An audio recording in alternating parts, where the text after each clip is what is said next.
Hello friends, स्वागत है आपका हमारे चैनल पर। आज हम बात करने वाले हैं ऑक्टाएफएक्स पोंजी स्कैम के बारे में, जो भारतीय इन्वेस्टर्स के लिए एक बड़ा झटका साबित हुआ। हाल ही में इन्फोर्समेंट डायरेक्टरेट यानी कि भारतीय की ईडी ने इस मामले में एक बड़ा खुलासा किया और मास्टरमाइंड पावेल प्रोजरो को स्पेन में गिरफ्तार किया गया है। चलिए जानते हैं क्या है ये पूरा मामला इस वीडियो में। तो दोस्तों, सबसे पहले जानते हैं कि ऑक्टाएफएक्स क्या है। यह कंपनी खुद को एक ऑनलाइन फॉरेक्स ट्रेडिंग प्लेटफॉर्म के रूप में पेश करती थी, जहां आप करेंसी, कमोडिटीज़ और क्रिप्टो में ट्रेड कर सकते थे। लेकिन सबसे बड़ी बात, आरबीआई की अनुमति नहीं थी, यानी यह प्लेटफॉर्म भारतीय नियमों के अनुसार लीगल नहीं था। शुरुआत में इन्वेस्टर्स को थोड़े थोड़े प्रॉफिट दिए जाते थे ताकि उनका भरोसा बनाया जा सके। यही एक सामान्य पोंजी स्कीम की स्ट्रेटजी होती है। अब बात करते हैं कि यह स्कैम कैसे हुआ। ईडी के अनुसार जुलाई 2022 से अप्रैल 2023 के बीच ऑक्टाएफएक्स ने इंडियन इन्वेस्टर्स से लगभग 1875 करोड़ की ठगी की। कंपनी ने पैसा यूपीआई और बैंक ट्रांसफ़र के जरिए इन्वेस्ट करने वालों से लिया, फिर इस पैसे को सीधे इस्तेमाल करने के बजाय इसे कई डमी कंपनीज और म्यूल अकाउंट के जरिए अलग अलग लेयर्स में भेजा गया ताकि पैसे का ट्रैक छुपाया जा सके। इसके बाद ये पैसा विदेश में बोगस सॉफ्टवेयर और आर&डी सर्विसेज के नाम पर भेजा गया। इसका मतलब है कि वास्तव में कोई सॉफ्टवेयर या रिसर्च वाकई में नहीं हुई, सिर्फ पैसे की लॉन्ड्रिंग की गई।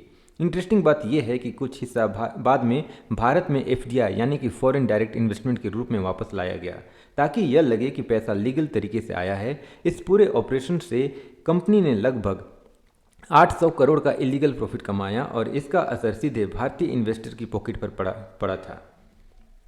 सबसे दिलचस्प और डराने वाली बात यह है कि इस स्कैम के लिए एक पूरा ग्लोबल नेटवर्क बनाया गया था, यानी अलग अलग देशों में अलग अलग काम बांटे गए थे ताकि पता लगाना मुश्किल हो जाए। उदाहरण के तौर पर मार्केटिंग का काम ब्रिटिश वर्जिन आइलैंड में रजिस्टर्ड कंपनियां करती थी। यहीं से वे इंडियन यूजर्स तक विज्ञापन चलाते थे ताकि इंडिया में प्रमोशन का सीधा लिंक न दिखे।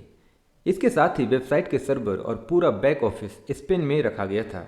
इससे डेटा और ऑपरेशन और जो भी डेटा और ऑपरेशन थे वो स्पेन से कंट्रोल होते थे। पेमेंट प्रोसेसिंग यानी कि पैसे आने जाने के लिए पेमेंट गेटवेज एस्टोनेशिया के माध्यम से चलते थे, जिससे पैसे का फ्लो कई देशों से होकर गुजरता दिखता था। अगर वहीं बात करें टेक्निकल सपोर्ट और कुछ काम जॉर्जिया की कंपनियों से कराए जाते थे। ये लोग प्लेटफॉर्म की टेक्निकल सेटअप और मेंटेनेंस संभालते थे। भारत में जो डेली ऑपरेशन और लोकल यूजर हैंडलिंग था उसे दुबई से मॉनिटर किया जाता था ताकि इंडिया में सीधे बैठे लोगों का नाम सामने ना आए। और सबसे आखिरी कदम, जो पैसा बाहर जाता था उसे फंड एक्सपोर्ट के रूप में रसिया से जुड़े लोग सिंगापुर के जरिए मैनेज करते थे, यानी पैसे को ऐसे रास्तों से भेजा जाता था कि उसे ट्रेस करना मुश्किल हो जाए।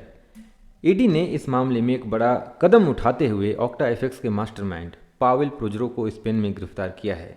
इसके साथ ही उन्होंने उसके 2385 करोड़ की क्रिप्टो और लगभग 2681 करोड़ की कुल असेट को भी अटैच किया है।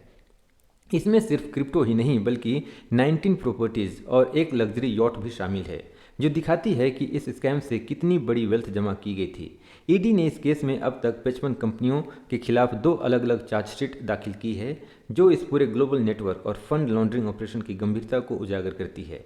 इस कार्रवाई का मकसद है कि निवेशकों का पैसा सेफ रहे और स्कैम के पीछे के सारे लोग कानून के तहत अकाउंटेबिलिटी के लिए लाए जाएं। दोस्तों, इस पूरे मामले में हमें एक बहुत बड़ा सबक मिलता है कि किसी भी स्कीम के लालच में जल्दी मत पड़ें।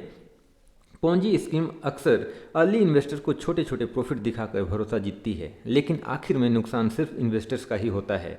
इसलिए हमेशा निश्चित करें कि आप जिस प्लेटफॉर्म में पैसा लगा रहे हैं वो लीगल हो, रेगुलेटेड हो और अपनी रिसर्च जरूर करें। अगर आपको यह वीडियो इन्फॉर्मेटिव लगा हो तो लाइक और शेयर जरूर करें और हमारे चैनल को सब्सक्राइब करना ना भूलें। मिलते हैं अगले वीडियो में, तब तक के लिए जय हिंद।